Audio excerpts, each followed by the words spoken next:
කලින් වීඩියෝ එකෙන් මම ඔයාලට අරගෙන ආවා හිත ફોකස් කරගෙන අවධානය පාඩමට තියාගෙන පාඩම් කරන්න පුළුවන් ක්‍රම 8ක් ගැන. වීඩියෝ එකේ අන්තිමට මම ඔයාලට කිව්වා ඒ ගැන තවත් ක්‍රම 7ක් මම ඔයාලට ඊළඟ වීඩියෝ එකෙන් අරගෙන එන්නම් කියලා.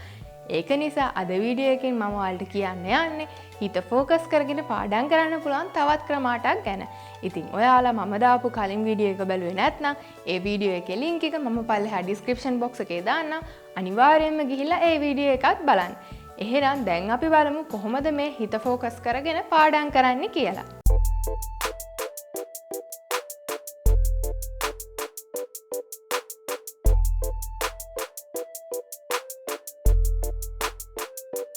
පළවෙනි එක තමයි ඔයාලගේ ඩිජිටල් ඩිවයිසස් වෙනම කාමරයකින් තියන්න. ඉතින් මේක නම් හැමෝම දැනගෙන ඉන්න ඕනේ සාමාන්‍ය දැනීම වගේ දෙයක්. ඒත් මට පුදුමයි ගොඩක් අය පාඩම් කරන්න යනකොට තාමත් එයාලගේ ෆෝන් එක ළඟට අරගෙන යන එක ගැන. ඉතින් ඒක නිසා මම ඔයාලට කියන්නේ පාඩම් කරන්න යනකොට පුළුවන් තරම් ඔයාලගේ ඩිජිටල් ඩිවයිසස් වෙන කාමරයකින් තියන්න කියලා. හැබැයි ඔයාලට මුලදී මේක ටිකක් අමාරු වෙන්න පුළුවන්. ඔයාලා ඔයාලගේ ඩිජිටල් ඩිවයිසස් වෙන කාමරයකින් තිබ්බත් පාඩම් කරනකොට ඔයාලට ඒ දේවල් මතක් වෙන්න පුළුවන්. ෆෝන් එක බලන්න යන්න හිතෙන්න පුළුවන්. හැබැයි ටික දවසක් යනකොට ඔයාලට මේක පුරුදු වෙනවා. ඔයාලගේ ෆෝන් එක, ටැබ් එක, ලැප්ටොප් එක වගේ දේවල් වෙන කාමරයකින් තියන්න. අනිවාර්යෙන්ම ඒවා සයිලන්ට් දාලා තියන්නත් අමතක කරගන්න එපා. ඉතින් ඔයාලට පාඩමට අවධානය යොමු කරලා තියාගන්න පුළුවන් ලේසිම දෙයක් තමයි පාඩම් කරනකොට අවධානය වෙනස් වෙන දේවල් එතනින් අයින් කරන එක.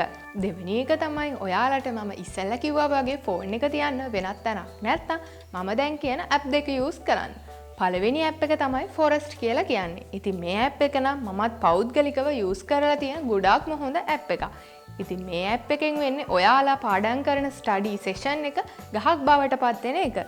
ඔයාලා පාඩම් කරන්න පටන් ගන්න කලින් ඒ ගහ හිටවලා ඔයාලා පාඩම් කරන්න පටන් ගන්න ඕනේ. ඉතින් ඔයාලා පාඩම් කරන අතරතුර ඒ ගහ ටික ටික ලොකු වෙනවා.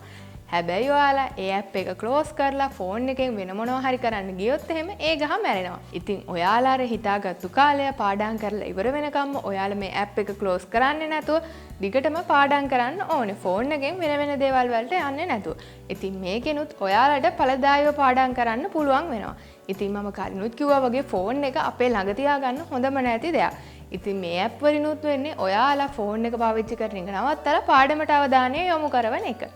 දෙවෙනි ඇප් එක තමයි ෆ්‍රීඩම් කියලා කියන්නේ. ඉතින් මේ ඇප් එකෙන් ඔයාලගේ සෝෂල් මීඩියාස්, YouTube, ගේම්ස් වගේ දේවල් බ්ලොක් කරලා තියෙනවා. එතකොටත් ඔයාලට අවධානය පාඩමට රඳවගෙන පාඩම් කරන්න පුළුවන් වෙනවා. තුන්වෙනි එක තමයි ක්ලාසිකල් මියුසික් වලට සවන් දෙන්න. ඔයාලගේ අවධානය පාඩමට රඳව ගන්න උදව් වෙන තවත් දෙයක් තමයි මේ මියුසික් වලට සවන් දෙන එක. ඉතින් විද්‍යාඥයනුත් සමීක්ෂණ ගොඩාක් කරලා හොයලා තියෙනවා ඔයාලා මියුසික් වලට සවන් දෙනකොට ඔයාලගේ මොළයේ ක්‍රියාකාරීත්වය වෙනස් වෙන්නේ කොහොමද කියලා. ඉතින් ඒකෙන් එයාලා හොයාගෙන තියෙනවා ඔයාලගේ මොළය බීටා තත්වයේ ඉඳලා ඇල්ෆා තත්වයට වෙනකම්ම ක්ලාසිකල් මියුසික් අහනකොට අරගෙන යන්න පුළුවන් කියලා. ඉතින් ඔයාලා මියුසික් වලට සවන් දෙනකොට ඔයාලගේ වම් මොළය සහ දකුණු මොළය කියන කොටස් දෙකම ක්‍රියාකාරී කරනවා. ඒක නිසා තමයි ඔයාලට අවධානයෙන් පාඩම් කරන්න වගේම පාඩම් කරන්න දේවල් ඉක්මනටම මතක තියාගන්නත් මේ ක්ලාසිකල් මියුසික් උදව්වක් වෙන්නේ. ඉතින් මේ මියුසික් අහන ගමන් පාඩම් කරන එක ගැන මම ඔයාලට වෙනමම වීඩියෝ එකක් කරලා තියෙනවා. ඒ වීඩියෝ එකේ link එකත් මම පල්ලෙහා description box එකේ දාන්නම්. ඒක බැලුවේ නැත්නම් ඔයාලට පුළුවන් මේ වීඩියෝ එක ඉවර වෙලා ගිහිල්ලා ඒ වීඩියෝ එකත් බලන්න. හතරවෙනි එක තමයි ඔයාලා පාඩම් කරන වෙලාවට headphones හරි earphones හරි use කරන්න පුරුදු වෙන්න. ඉතින් මම කලින් පියවරේ කිව්වා වගේ ඔයාලා මියුසික් වලට සවන් දෙන ගමන් නම් පාඩම් කරන්නේ ඔයාලට අනිවාර්යයෙන්ම headphones හරි earphones හරි use කරන්න වෙයි. ඉතින් ඔයාලා මේ විදිහට මියුසික් වලට සවන් දුන්නේ නැතත් ඔයාලා earphones හරි headphones හරි use කරනවා නම් ඒක ඔයාලගේ අවධානය පාඩමට යොමු කරවලා තියාගන්න ලොකු උදව්වක් වෙනවා. ඉතින් ඔයාලා මේ විදිහට earphones හරි headphones හරි use කරනකොට ඔයාලා මේකෙන් පිටත ලෝකයෙන් වෙන් කරනවා. ඔයාලට වටපිටාවේ සද්ද ඇහෙන්නේ නැහැ. කවුරුත් ඇවිල්ලා ඔයාලට කතා කරන්නේත් නැහැ. ඉතින් එතකොට ඔයාලට පාඩම් වැඩවලට බාධාවක් වෙන්නේත් නැහැ. අවධානය පාඩමට තියාගෙන දිගටම ඔයාලගේ පාඩම් කටයුතු කරගෙන යන්න ඒක ගොඩක් ලොකු උදව්වක් වෙනවා. ඊළඟ එක තමයි ඔයාලා දවසකට ස්ටඩි සෙෂන්ස් කීයක් සම්පූර්ණ කරනවද කියලාත් ගණන් කරලා තියාගන්න. ඔයාලා සාමාන්‍යයෙන් දවසකට පාඩම් කරන්නේ පැයේ කොටස් 3ක් නම් ඒ කියන්නේ පැය 3ක් නම් ඊළඟ දවසේ පාඩම් කරන්න කලින් ඔයාලා හොඳට හිතලා බලන්න අද දවසේ ඔයාලා ඒ විදිහට පැයේ කොටස් කීයක් පාඩම් කරනවද කියලා. ඉතින් මේ විදිහට හිතලා ඔයාලා පාඩම් කරලා දවස ඉවර වෙලා නිදා ගන්න යන්න කලින් ඔයාලා ගණන් කරලා බලන්න ඔයාලා ඇත්තටම අර වගේ පැයේ කොටස් කීයක් පාඩම් කරලාද කියලා. ඔයාලා හිතාගත්තු තරම් පැයේ කොටස් ගානක් ඔයාලට පාඩම් කරන්න ඉවර පුළුවන් වෙලාද කියලාත් හිතලා බලන්න. ඉතින් මේ විදිහට ඔයාලට කොච්චර පැයේ කොටස් පාඩම් කරන්න පුළුවන්ද කියලා ගණන් කරාට පස්සේ ඔයාලට අවධානය ඒ වැඩේට යොමු වෙනවා.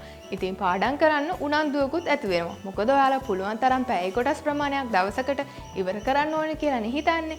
ඉතින් එතකොටත් ඔයාලට අවධානය පාඩමට තියාගන්න පාඩම් කරන්න ඒක ලොකු උදව්වක් වෙනවා. ඒ වගේම තමයි ඔයාලගේ අවධානය වෙනස් වෙනකොට ඒ මොකක් නිසාද කියලාත් ලියන්න. ඉතින් ඔයාලා පාඩම් කරගෙන යනකොට ටික වෙලාවක් යනකොට ඔයාලට පාඩම් කරන්න කම්මැලි හිතෙන එක අවධානය වෙනස් වෙන එක සමහර වෙලාවට සාමාන්‍ය දෙයක් වෙන්න පුළුවන්. ඕනම කෙනෙක්ට එහෙම වෙනවා. හැබැයි ඔයාලා දැනගෙන ඉන්න ඕනේ ඒ වෙලාවට ඔයාලා හරියටම කරන්න ඕනේ මොකක්ද කියලා. එහෙම නැත්නම් එතනින් එහාට ඔයාලගේ කාලය සම්පූර්ණයෙන්ම නාස්ති වෙනවා. මොකද ඔයාලා පාඩම් කරන්නේ නැහැනේ. ඔයාලගේ අර අවධානය වෙනස් වෙන නිසා. ඉතින් ඒකට හොඳම ක්‍රමයක් තමයි මම මේ දැන් කියන්නේ. ඔයාලා පාඩම් කරගෙන යනකොට ටිකක් වෙලා යනකොට ඔයාලට හිතුනොත් එහෙම ෆෝන් එකේ WhatsApp එකට ඇවිල්ලා තියෙන messages ටික බලන්න ඕනි කියලා ඒ වෙලාවට ඔයාලා ටක් ගාලා ගිහිල්ලා ෆෝන් එක අතරම WhatsApp message බලනවා වෙනුවට කොලයක් අරගෙන ඒකේ ලියන්න WhatsApp message බලන්න කියලා. ඊට පස්සේ ඔයාලා ඒ කොලේ පැත්තකින් තියලා ආපහු පාඩම් කරන්න පටන් ගන්න. ඔයාලා පාඩම් කරගෙන ගිහිල්ලා ඉවර වෙලා බ්‍රේක් එකක් ගන්න වෙලාවට ඔයාලට පුළුවන් අර කොලේ අරගෙන ඔයාලගේ අවධානය වෙනස් වෙච්ච දේවල් ඒ කොලේ ලියලා තියෙන දේවල් බ්‍රේක් එක වෙලාවෙදි කරන්න. ඉතින් මේකෙන් ඔයාලගේ අවධානය වෙනස් වුණා කියලා පිළිගන්නවා වගේම ඒ අවධානය වෙනස් වුණ එක පාඩමට බාධාවක් කරගන්නේ නැතුව ඒ අවධානය ආපහු පාඩමට යොමු කරගන්නත් උදව්වක් කරගන්නවා. ඊළඟ එක තමයි ඔයාලා දවසේ වැඩ ඉවර කරන්න හරියට වෙලාවක් තියාගන්න. ඉතින් ඔයාලා හිතන්න ඇති මම මේ වගේ දෙයක් කියන්නේ නැති වෙයි කියලා. ඔයාලට හිතෙන්නත් පුළුවන් අපි පුළුවන් තරම් පැය ගාණක් පාඩම් කරන එක නේද කරන්න ඕනි කියලා. නැහැ. ඔයාලා පාඩම් කරනවා කියලා මහන්සි වෙලා අමාරුවෙන් පාඩම් කරලා විතරක් හරියන්නේ නැහැ.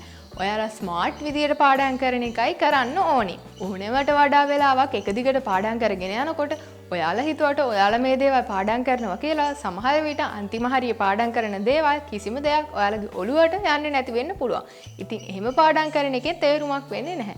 ඒක නිසා ඔයාලා හැමදාම එදා දවසේ වැඩ ඉවර කරන වෙලාවක් තියාගන්න. උදාහරණයක් විදියට ඔයාලා හිතා ගන්න ඕනේ අද රෑ 10න් පස්සේ මම පාඩම් වැඩ කරන්නේ නැහැ කියලා.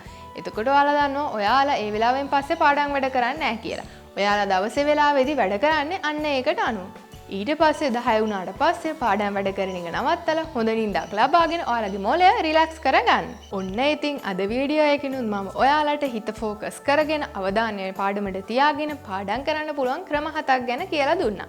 ඉතින් ගිය සතියේ වීඩියෝ එකකිනුයි අද වීඩියෝ එකකිනුයි ඔක්කොම මම ඒ ගැන කරුණු 15ක් ඔයාලටම කියලා තියෙනවා. ඉතින් ඔයාලට පුළුවන් මේ කරුණු ඔයාලගේ පාඩම් වැඩවලට යොදාගෙන ඒවා කොච්චර දුරට සාර්ථක වුණාද කියලා පහලින් කමෙන්ට් එකක් දාන්න. ඒ වගේම ඔයාලා මේ වීඩියෝ එකට කැමති නම් මේකට ලයික් කරලා ඔයාලගේ යාළුවන්ට බලන්න ෂෙයා කරන්න අමතක කරන්නත් එපා. එහෙනම් අපි මේ වගේම තවත් වැදගත් වීඩියෝ එකකින් හමු වෙමු.